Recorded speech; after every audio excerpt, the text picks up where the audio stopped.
Hi, I wanted to introduce you today to an article in the American Educator that appeared in the summer 2008 issue by my colleague at Stanford, Claude Goldenberg, that's titled Teaching English Language Learners What the Evidence Does and Does Not Say. I'm going to venture a guess that this article is going to be one of the more seminal articles in our field for some time to come. The research that's reported here isn't really Claude's own, although he did do some of the research in it himself, but it's really a synthesis of several national reports that were recently issued. One of them, this big fat thing called Developing Literacy in Second Language Learners, it weighs several pounds, and it's subtitled Report of the National Literacy Panel on Language Minority Children and Youth, edited by Diane August and Timothy Shanahan. And the other is a book somewhat more modest in length, but called Educating English Language Learners, and this is also known as a CREED synthesis. CREED is the Center for Research on Education, Diversity, and Excellence, co-located at the Center for Applied Linguistics and the University of California at Santa Cruz. And this book is edited by Fred Genesee at McGill University, Catherine Lindholm Leary at San Jose State, Bill Saunders at Cal State Long Beach, and Donna Christian at the Center for Applied Linguistics.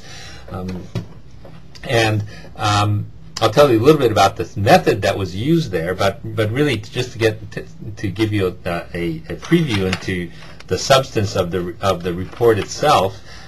Claude does a great service because nobody really wants to sit around and read these things, which I should say was based on a precedent set by this other thing, which is called the National Reading Panel, a study that was also a synthesis of research on reading in these are monolingual English speakers, but really tried to apply this sort of scientific approach of research synthesis.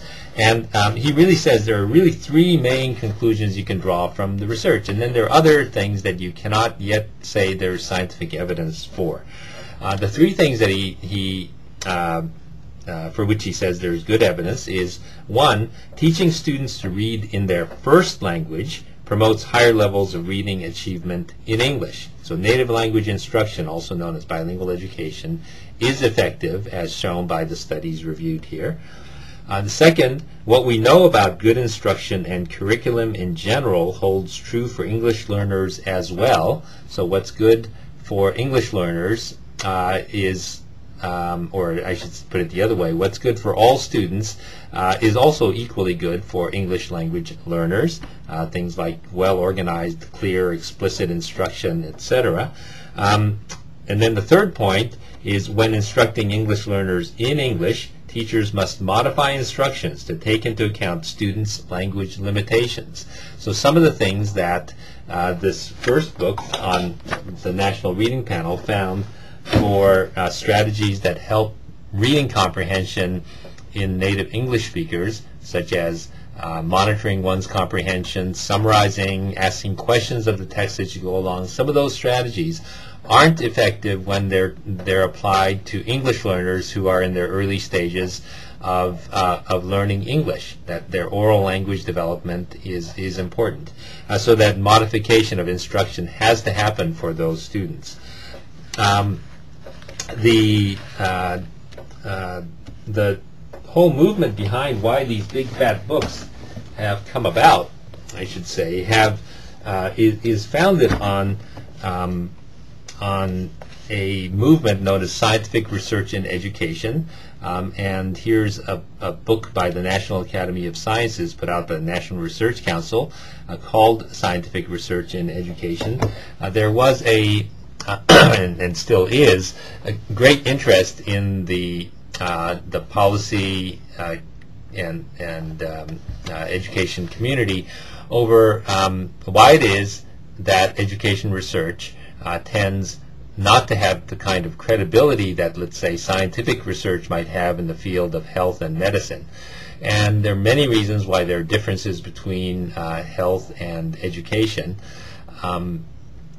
But one of the debates has been over methodology. That is, should one give equal weight to studies that use the so-called gold standard of scientific methodology, use of randomized assignment and comparison of treatment and control groups over, let's say, case studies or clinical observations of instruction. And that's a healthy debate that's going on. This book by Richard Shavelson and Lisa Town, Scientific Research and Education, takes the wise approach, which says that science is not defined by the particular methodology that's employed, but rather by the quality of the questions that are asked and the ability of that question to be assessed, evaluated by objective evidence. And that objective evidence may be experiments, but may not be. It could be a case study. It could be the exception that that proves the rule. And so that interest in looking at studies that meet certain methodological criteria is what was applied in these research syntheses. So they paid more attention, say, to studies that used higher quality evidence, judged methodologically, but in all cases applied to important scientific questions within education, such as what promotes reading achievement in English, etc. I think it's very important to point out that the field of education is a public field in which many people hold opinions. People feel entitled to express opinions about the right way to teach reading, to teach math, to teach English language learners. And so in this field in particular, it's I think the burden placed on scientific evidence becomes even more important because people bring political biases and views to this issue much more than to others.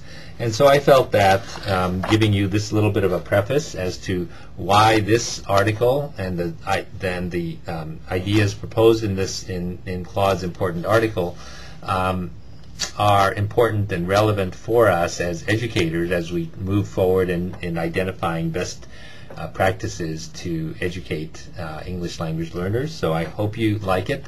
I hope you enjoy the course, and thank you for allowing me to babble on and on about this. Thank you.